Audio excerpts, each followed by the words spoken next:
All right. While we're doing that, a lot of people wanted to know your feelings on the return of Thor and your lack of involvement in it. Yeah. I think it's better to be, when like a character like that comes back, I honestly, and I don't mean this in a bad way, it's better to be the second guy or the third guy writing it than the first guy. Because no matter what, people are going to be upset. You know what I mean? And I think from conceptually what I hear about it, it's good, and the art is amazing. And the writers are really good, so it's going to be good, but people get upset over the craziest thing, so it would be easier if I get a chance to write Thor at some point to be in later than sooner. Well, I think those are one of those gigs where they were happy to give you the job, but you kicked ass on it so much that I kind of startled it, like no one was prepared for it. Okay. So, but I happen to know that the plan was you get to kill him, and that and Straczynski and all that was already planned. So you kind of knew, just blow everything up, have fun, I'm out of here, right? Yeah. And that was planned. So by the time you were done with it, people were so in love with your take that I think that's what the reaction is so much, and I'm really actually kind of proud of that. I personally like that part a lot. So thanks. So I'm glad you're thinking of coming back to do that. We can also do Ultimate Thor too. As a fan, I'm happy to see it. All right, cool. All right, let's go public questions. I'm going to make sure I get you guys. You right there, loud. Hi, I'm Isaac. I have a question for all of you. If all of you could have a superpower to zap yourself with, what would it be?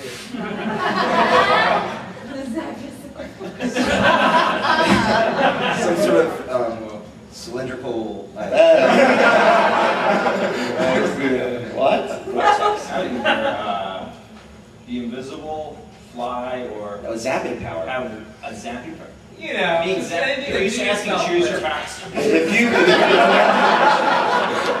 It's more of a general question, not so much a superpower question. Is this a real question? I mean, who wouldn't be Elastic Man or some kind of... Let's just say, honestly, we do these Marvel retreats. This is exactly what it's like at the end of the day. This is what the conversation involves. The most disturbing thing I've ever heard about this, Jen Grewald, the Marvel editor, sitting up here. We were in New York. They have this thing called the Comic Book Show, which is like a stand-up thing, like David Letterman kind of show, and they ask people questions. And somehow something about the same question: what kind of superpowers would you have, or who would you want to have sex with? And the guy said. So he said the Invisible Woman because I want to see myself. Was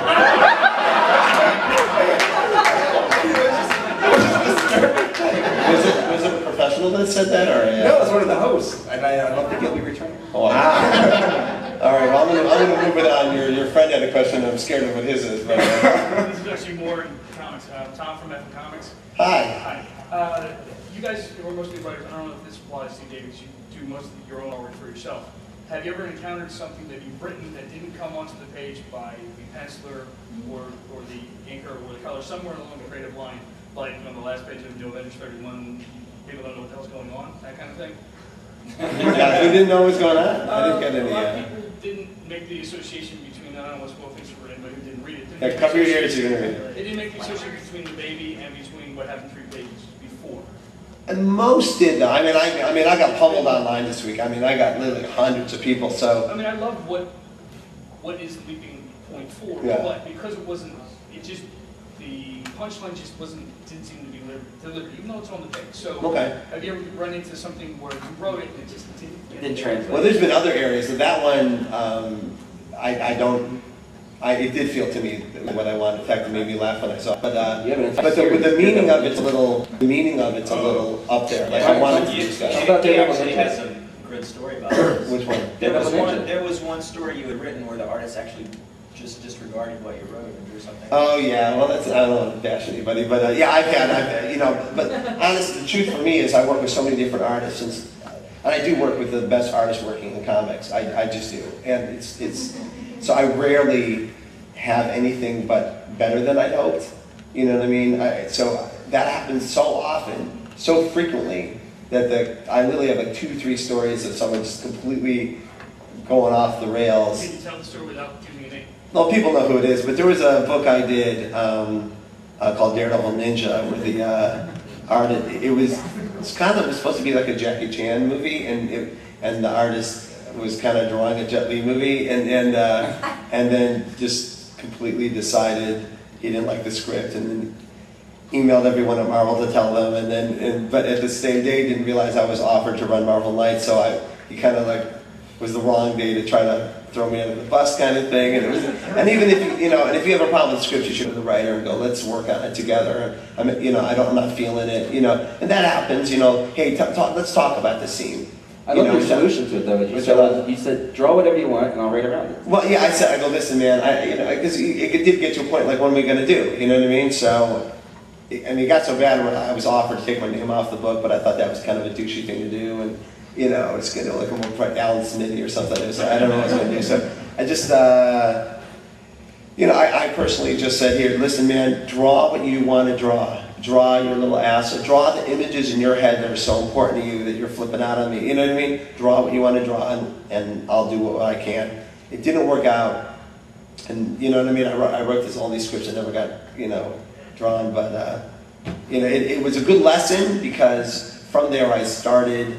It kind of lit a fire under my ass on Daredevil. So when me and Alex took over Daredevil permanently for a while, I was on fire to erase, because Daredevil was so important to me, and I was like, I don't want Daredevil Ninja to be what represents my work on that character. So now, thankfully, it's kind of in the past and all that. So, and also I learned, okay, because even though this guy had issues, and it really had nothing to do with the script or me or anything, there was a lot to learn, and I was still new to the collaborative process. So I'm like, okay, no, don't walk away from this. Let's learn. Let's figure out. Let's deal with this. So I'm glad I didn't walk away for that purpose. You know what I'm saying? So, how about you guys? There's been a couple times where you write something and then after it doesn't translate, you usually just talk about it, and it's usually always worked out.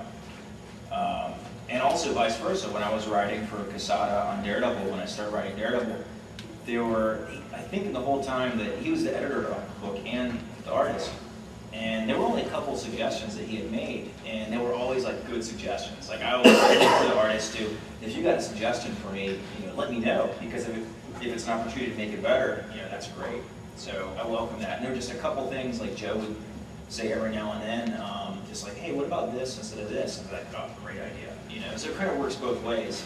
And occasionally there'll be something where, not with Joe, with sometimes where you're talking to the artist and you're just like, well, this is supposed to be like this, and this is sort of the subtext of that, and it's usually just something you can work out ahead of time.